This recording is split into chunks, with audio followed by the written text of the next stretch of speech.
What is going on, everybody? We are back doing another Commander deck tech, and this time we are featuring a new commander from the Warhammer 40k deck list. So let's go. What up, what up, what up? Welcome back to my channel. I'm Roxora, and here we do all things magic and magic spell slingers. We're back doing a commander deck tech where I take a look at a commander deck list submission, talk about the commander, the individual card choices, as well as the strategy overall. And at the end, I'll give it a rating out of 10. It's been a little while since we've done this, but I'm so happy to feature one of the some of the new cards with Warhammer. A lot of Warhammer fans very excited about this. So today's comes from a friend of the channel, Battle Brother B, who's again a big Warhammer guy. So I'm very happy to kind of feature this, and it was a lot of fun for him, and it's very cool to look at the list. Before we get into the deck list, just saying, remember, like, comment, subscribe if you enjoy my content. Want to see more, it really helps me out. All right, let's go ahead and talk about this brand new commander. All right, so the general for this deck is Trazyn the Infinite, which is 4 black for a 4/6 legendary creature Necron, which is a common type, I guess, from Warhammer. Again, I don't really know much. I know there's like some interesting creature types that they added, but yeah, I'm not a Warhammer guy, so you'll have to ask Battle Brother B about that.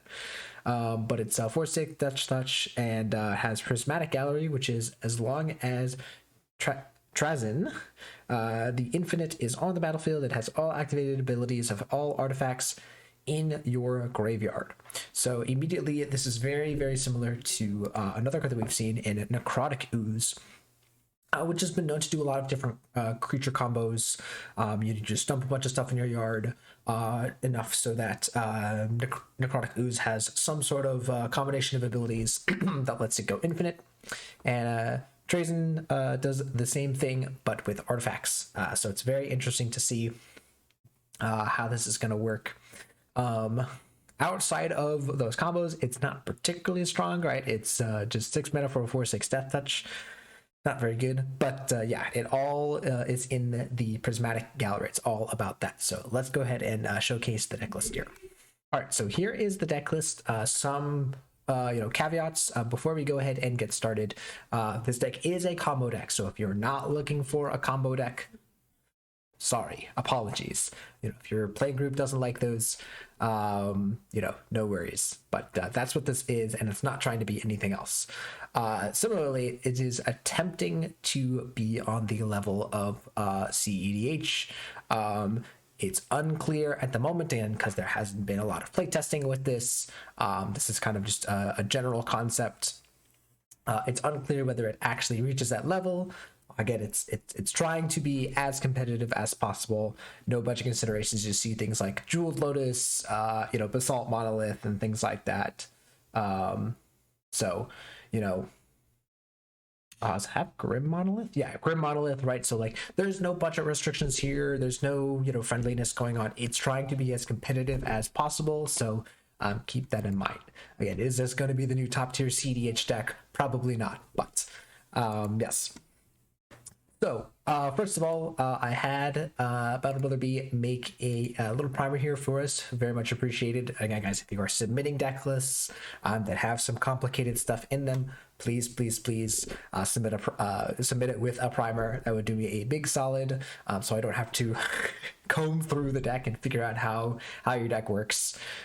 So first things first, there are 3 cards that this deck can use as its kind of base win conditions. There's kind of some tangents off of that, which is really good to see from a combo deck. It's good when combo decks have a lot of different pieces that work together, as opposed to having 3 cards that work in one combo, 3 cards that work in another. There's a lot of intertwining pieces here, which is really, really good. But the main combo here is Walking Ballista, Pilla, and Palladiumer. You have all 3 of these creatures in your graveyard, and then you have Trazyn out without Summoning Sickness, I guess, as well. That's a potential weakness here.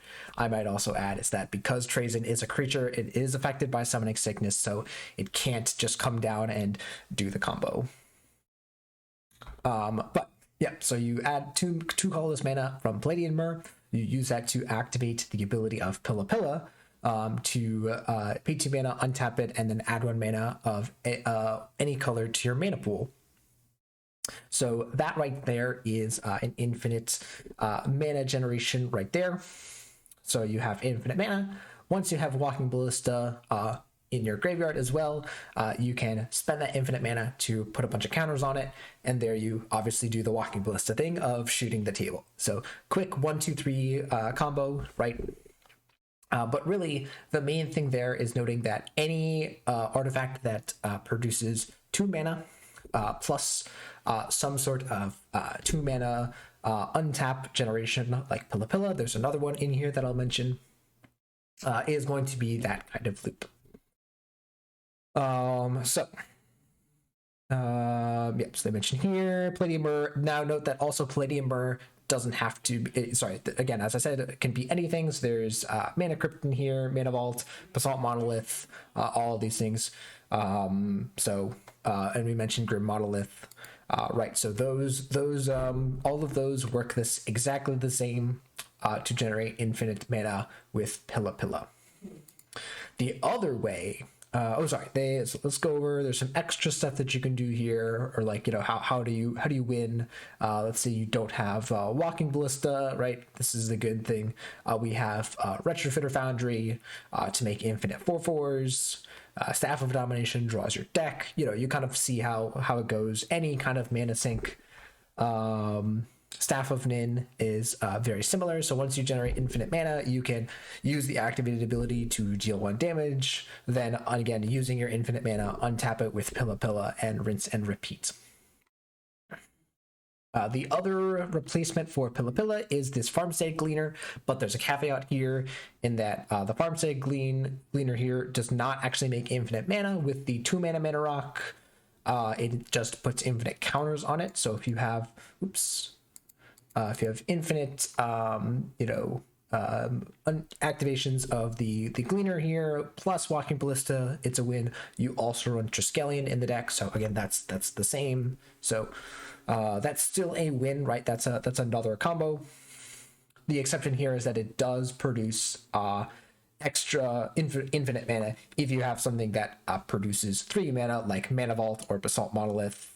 They put Mana Crypt here, but Mana Crypt only makes 2 mana, so that doesn't work here, but you get the point. If you can generate the extra mana off of the Farmstead Gleaner, you will make infinite mana.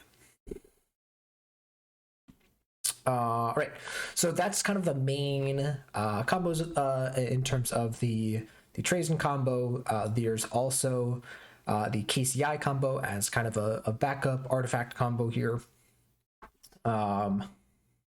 So if you're unfamiliar with how this works, you have Scrap Trawler, Mirror Retriever, and some sort of artifact that generates you mana. So Mana Vault, Box Opal, Mana Crypt are all pieces that fit into this.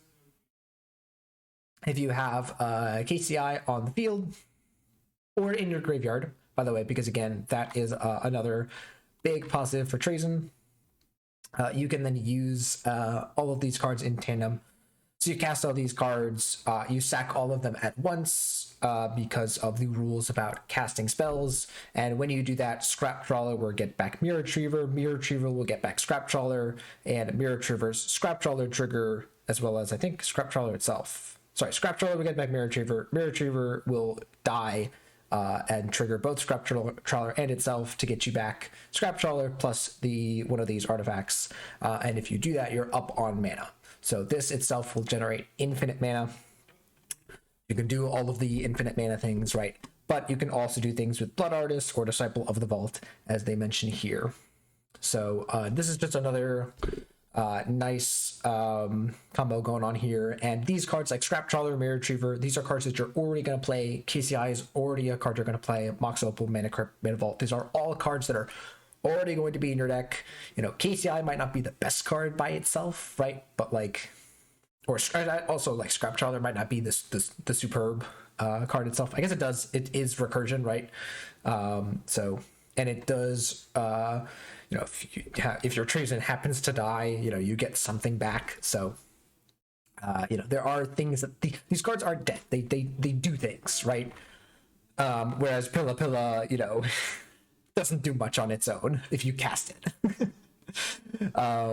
So yeah, so this is just like a very easy combo to put in, that is just has a lot of good cards. Again, like Mirror Retriever, yeah, all these cards are just powerful by themselves. It's a pretty direct way to get infinite mana.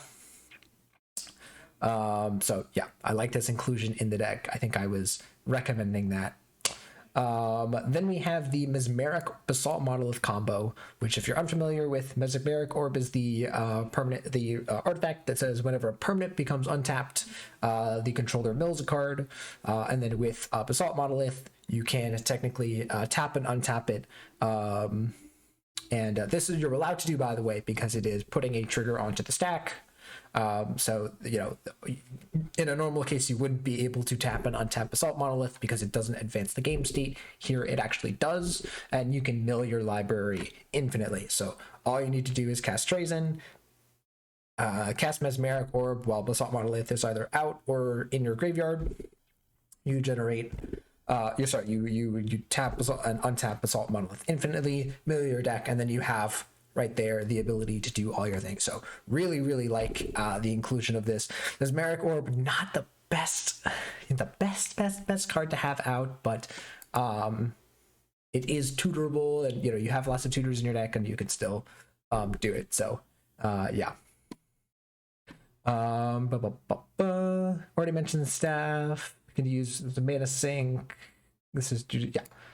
Right, and then also Staff being able to untap for very cheap, right? 1 mana to untap it. So Staff is even easier to use for infinite mana than Pilla Pilla, right? This plus Mana Crypt or anything like that just generates infinite mana right there, and it draws your deck as well. So, you know, Staff of Domination, a very clear powerhouse in this deck, like it is in a lot of decks. Like, you know, if you have infinite mana with Staff, you win the game, guaranteed.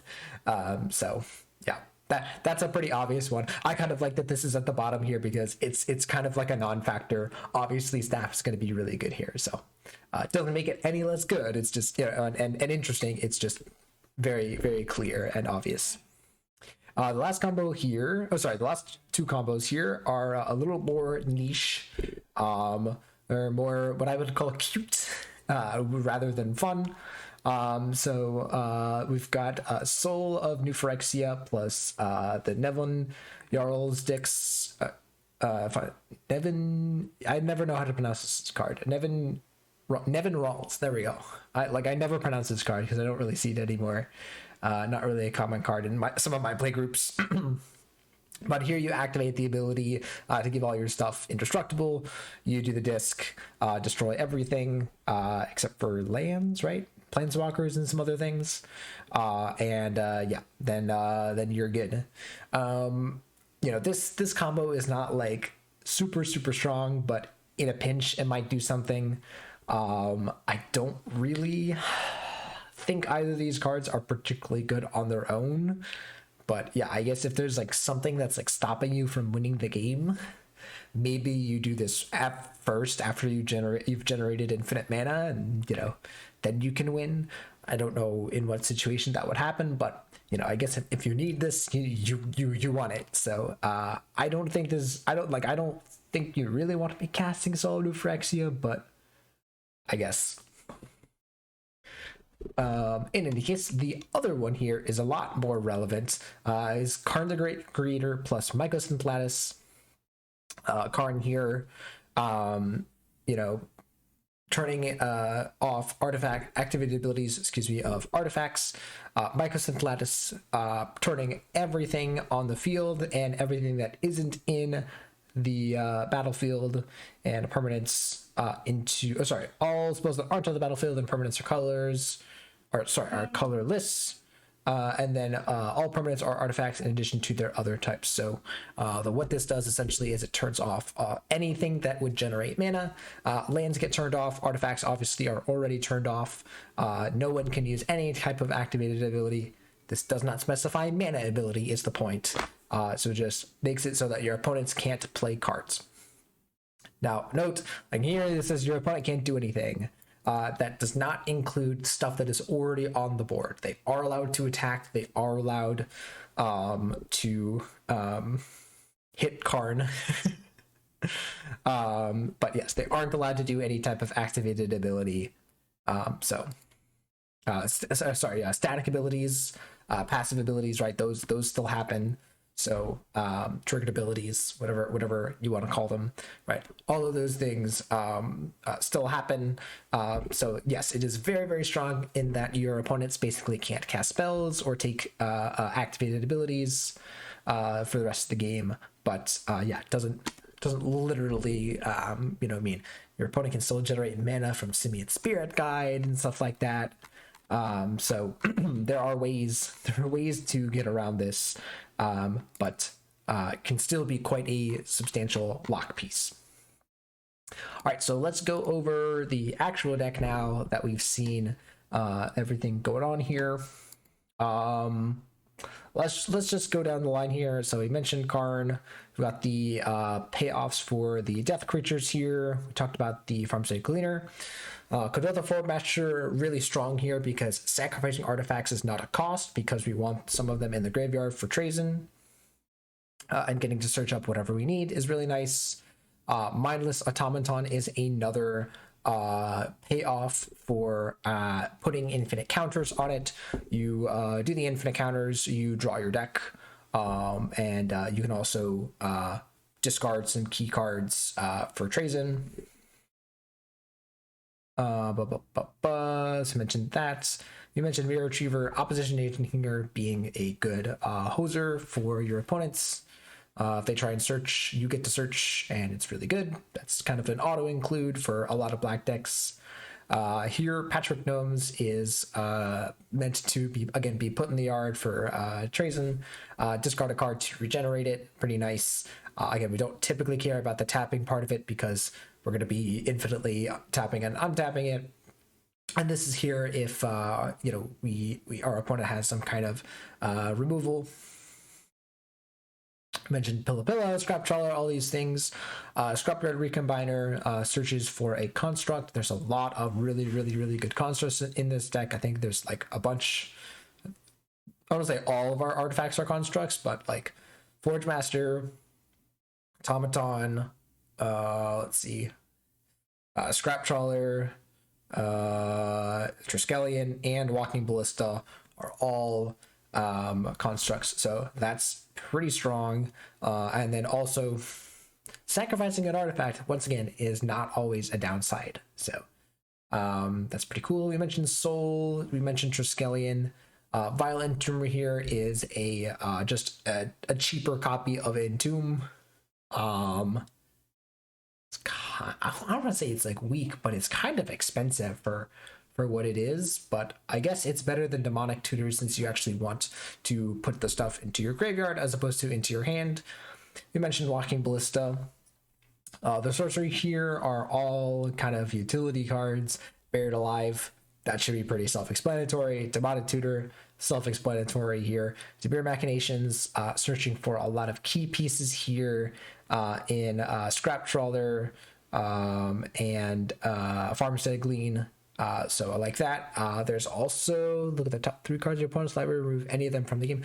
Can also sometimes do things, but yeah, typically you're just transmuting this, and that's fine. Feed the Swarm, good removal piece, can also remove pesky enchantments. Imperial Seal is an obvious one, Peer into the Abyss, and Adna. This is also a Peer and Adna's deck. Two very common draw engines.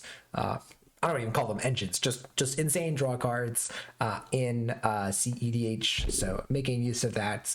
Not the best ad nauseum deck because if you look at the average CMC of the deck, let's see, where is the average CMC?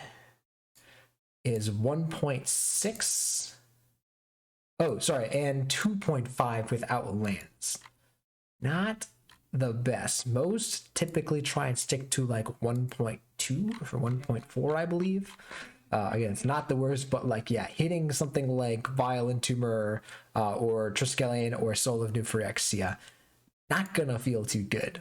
But yeah, and like they also already have Peer into the Abyss. You know, that is kind of risking it a little bit, but obviously still good.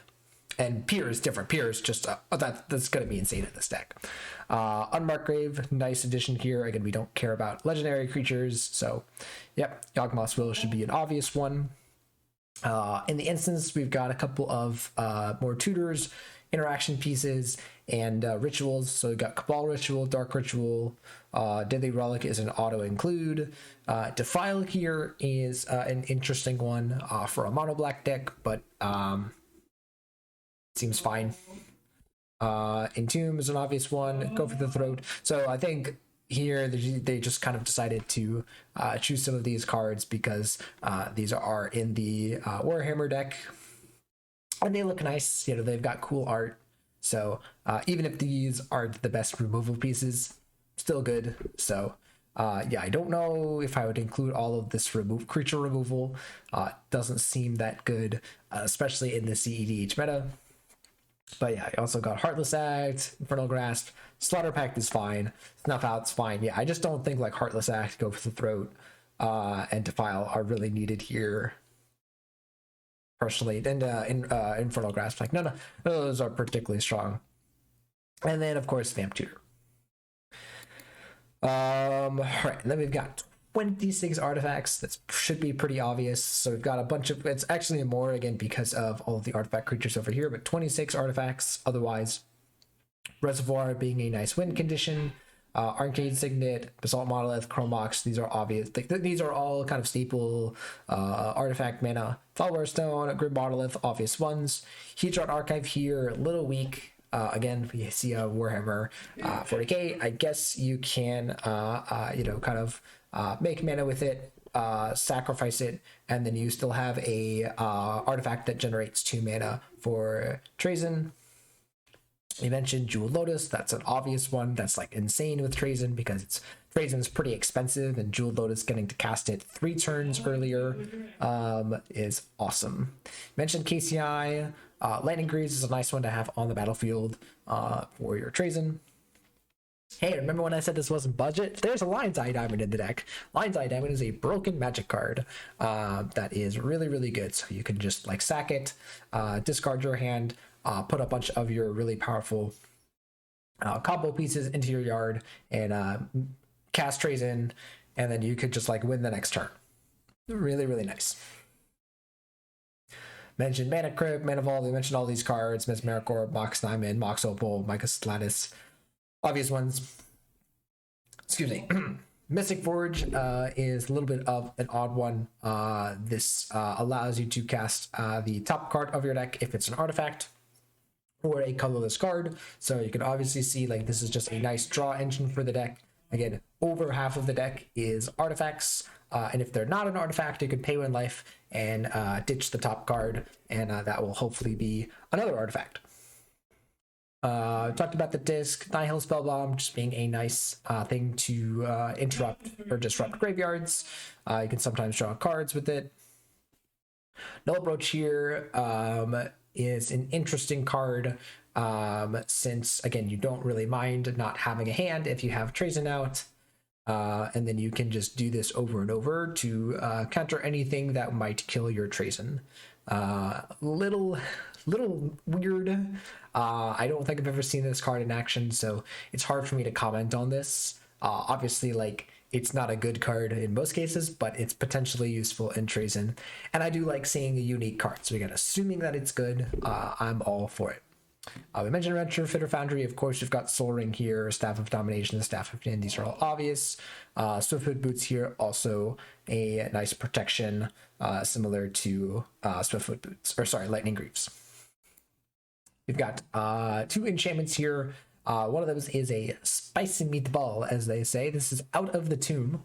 Just 2 and a black for an enchantment. At the beginning of your upkeep, you put 2 Eon counters on Out of the Tomb, and then mill cards equal to the number of Eon counters on it. And then if you withdraw a card while your library has no cards in it, you return a creature from your graveyard to the battlefield. If you can't, you lose the game. So you basically just mill out your entire library using this card. It accelerates and accelerates over the period of the game. And then you can start returning some creatures. So if you do this, you should pretty easily be able to do the KCI combo, because both Mirror Retriever and Scrap Trawler are accessible from out of the tombs. Also, if you just have Trazyn, again, like this will mill your deck out, so you can just, again, do the Trazyn combo from there. It's just a nice piece. Again, we don't mind milling ourselves, and it's good. Assuming it does not die. Again, you could just mill yourself out and then your opponent shatters this somehow with an abrade or something, or returns it to your hand at the, you know, something like that, during their turn. So yeah, there obviously are some risks with this card, but I think most people are saying that in the right deck, this is a pretty sweet card. And then the other enchantment here is just a Phyrexian Reclamation, just a nice value enchantment to get some creatures back from your yard. Again, getting back some of your more valuable creatures, like the Forge Master or Mirror Retriever that you might want to use to win the game. Nothing too crazy going on in the lands here. Pretty standard stuff. Ancient Tomb for extra mana, Buried Ruins to get back some artifacts, Cabal Coffers, as well as Urborg for that 1-2 punch. Cabal Pit is a nice threshold card. Castle Lochthwain draws us extra cards. Should know what Gemstone Cavern is, assuming you are a CEDH player. If not, look it up. I've got 21 Whole Swamps here, again, because we're a mono black deck, don't need to worry about it. The only other things of note is Urza's Saga, which is great in an artifact deck. It gets us a lot of our nice combo pieces like Soul Ring, Mana Crypt, all those things. And then we've got one copy here of War Room to finish it off. This is a really nice card ever since its release, just being a nice draw engine for one, maybe two color decks, but primarily seeing play in one color decks. Just basically a better Castle Lochthwain, just getting to pay 3 mana, draw a card for losing the cost of losing 1 life is just really powerful to have on a land, especially in, again, a mono-colored deck, and even like a half-colored deck, because again, most of our crucial cards that we really want to be casting early are artifacts, and otherwise we have plenty of black sources at our disposal. So yeah, that's pretty much the deck. It's very, very straightforward. So yeah, first of all, very interesting concept. I love the use of Trazyn. Now, are there some combos that maybe Battle Brother B or even I am missing? Because again, I haven't really done a lot of experimenting or looking around with this. It's possible. If there is, by all means, let us know in the comments below what other things you think we can do with Trazyn. But so far, this is what we've got. Now, I believe I have played against the deck once, and it definitely did things. It was threatening wins. Some potential weaknesses of the deck, though, is that, again, it relies on Trazyn coming out and either surviving or having haste. Again, we do have some of the artifacts here, Lightning Greaves and Swiftfoot Boots, that kind of get around that. But otherwise, it's kind of asking a lot of you, especially, again, needing to cast a 6 mana card and also have whatever you need to go off. So it's asking a lot, but assuming that you have all the things you need, it goes off quite definitively. Some decks, like Underworld Breach decks, Thassa's Oracle decks or whatever, those kinds of decks can be disrupted. But once you kind of get Trazyn rolling, I think it should just be able to win outright. Again, it has things that are able to regenerate. We talked about the Patchwork Gnomes. It has things to make itself indestructible. It has recursion and all these things. So those are a lot of things going for the deck. This is kind of the same point, but a weakness of this deck is that it cannot win easily without its commander. Besides the KCI combo deck, besides the KCI combo portion of the deck, which again is a little bit easier to do with Trazyn out, there's no real way for the deck to reliably win without casting Trazyn. And I say this because the card Draenith Magistrate exists and is a very, very commonly played card in CEDH. Now, that might be a reason why Battle Brother B here has decided to run a lot of creature removal in Heartless Act, Infernal Grasp, Slaughter Pact, Snuff Out, and Defile. Go for the Throat. I think I mentioned that, right? That might be a reason why Deadly Rollick is. I mean, that's an auto include. Feed the Swarm, right? So those might be there to say, hey, if there's a Draenith Magistrate on the board, it's not staying around for long. So if that's the case, that might be pretty good deck building decisions.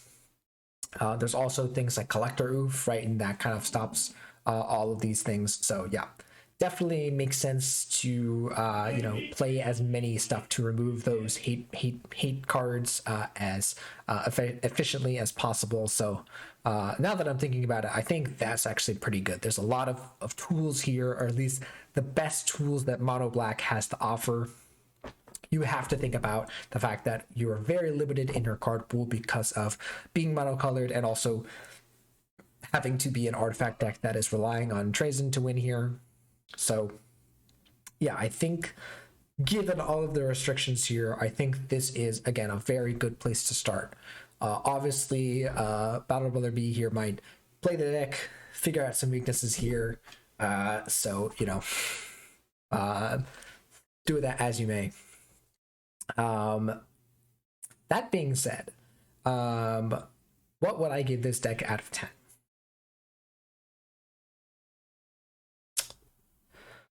I'm not giving it a 10. I think it's very, very close. I think it's really, really good. Personally, I'm not an artifact guy, so I'm personally not as excited about this. I also don't really know the story of like Trazyn or any of these like cards going on, so I don't know if there's like any flavor going on here or like what the Prismatic Gallery is or was or whatever. So again, I'm a little in the unknown here, but I think it's really good. I think I'm gonna give it like an 8. I'll give it an 8. It's really, really good, very, very strong.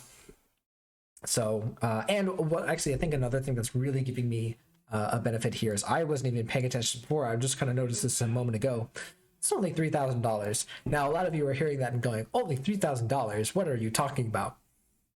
Most CEDH decks are upwards of like, $6,000, $7,000, sometimes $10,000. Because of all of the reserve list cards and all of the expensive cards going on here. I think my deck list, my Vadric deck, which I might do a video on at some point in the future now that I have it built out, is something like $4,000. And it really should be running Time Twister, which makes it more like, it's $10,000, even more probably. So, for trying to be CEDH again, unclear at the moment how competitive it is in a CEDH pod, but for attempting to be and for having cards like Lion's Eye Diamond, Grim Monolith, and still being a fairly budget when compared to the other CEDH deck, I think is really cool. I think like if we can make this deck CEDH viable, and again, it might already be, I think that's really cool and is really, really nice. Not saying that this is a good budget deck. I'm not recommending people build this if they're budget or whatever. Again, there's so much controversy over calling a $3,000 deck budget. That's not what I'm saying here. I think it is impressive given its low cost when compared to other CEH decks. So yeah, that's my thoughts on this deck. Not sure what else to say. I will link the deck list and everything here if you guys want to check this out. But that's gonna do it for me and this deck. Hope you guys enjoyed. If you did, remember, leave a like, comment, subscribe. All that would really help me out. I look forward to continuing doing this more. I know I've been I haven't done these in a while. I've been doing a lot of Spell Slingers over at twitch.tv/ruxor098, kind of putting those up on the YouTube, getting invested in that. So I hope you guys try that out. By the way, if you guys haven't played Spell Slingers, I would recommend it, but no need to fear. This is not the last time we're doing a CEDH deck, and we got so many more decks to feature here. Thank you guys for watching. Hope to see you guys for the next video.